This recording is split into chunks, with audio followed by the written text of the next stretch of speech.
Sveiki! Šiandien prasideda tokia paprasta pamokėlė, kaip galima pakeisti automobilių ratlankius. Taigi, pasirinkam paveikslėlį, tai yra norima automobilį, kurios pakeisim ratlankius. Ir pasirinkam kitą paveikslėlį, norima, ten, kur yra gražesni ratlankiai, kad galėtume pakeisti šitus ratlankius. Taigi, priartinam iškart šitą paveikslėlį.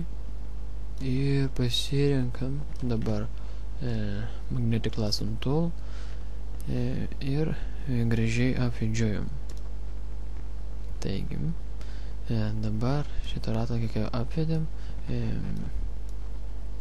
uždedam ant kitos. Taip, iškart priartinam, kad būtų patogiau. Taigi, ir dabar matom, kad negražiai šičia yra, taigi dabar einame Edit, pasirenkam Free Transform arba spaudžiam Ctrl T. Taip, dabar laikom ant Shift ir padarom biškai didesnį šitą ratlankę. O kai laikom ant Shift, tai nesikeičia forma. Tai yra patogiau. Taigi, ir dabar laikom ant Ctrl ir matom šičia yra galūnės ir pagal šitą galūnės uždedam ratlankius, kad tokia forma būtų, taigi yra patogiau ir gražiai turėtų išeiti. Gerai.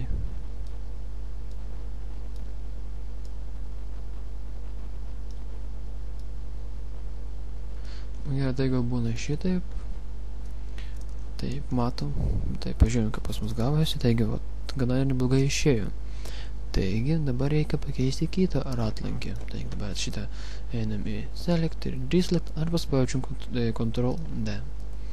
Taigi, dabar apvedžiojam kitą ratlankę.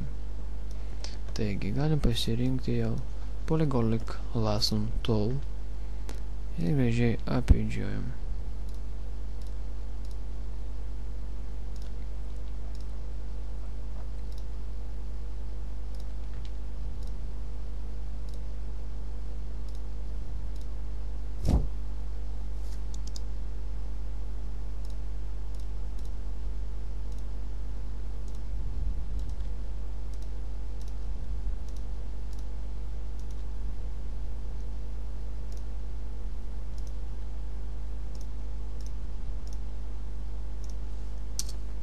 Taip, gerai.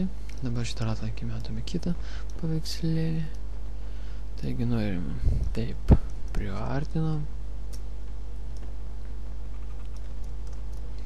Taigi, ir matom, kad nelabai irgi gaunasi. Na, ir vis tą patį darom, ką prieš tai darėm. Taigi, einam į Edit ir pasirinkam Free Transform. Biškai galim padidinti šitą paveikslėlį laikydami ant Shift. Ir dabar laikom ant Ctrl, matom šitas galūnės ir pagal šitas galūnės bandom padaryti gražesnius, tinkamą formą ratlankius. Taigi,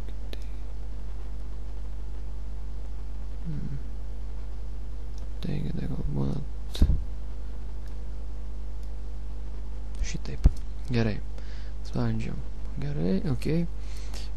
Taigi, ir matom, kad čia yra brokas.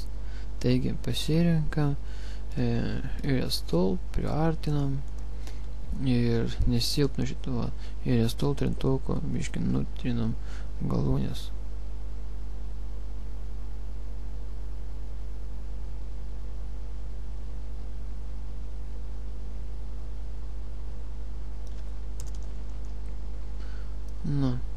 Taigi, matom, koks išėjo rezultatas. Taigi, ačiū už dėmesį.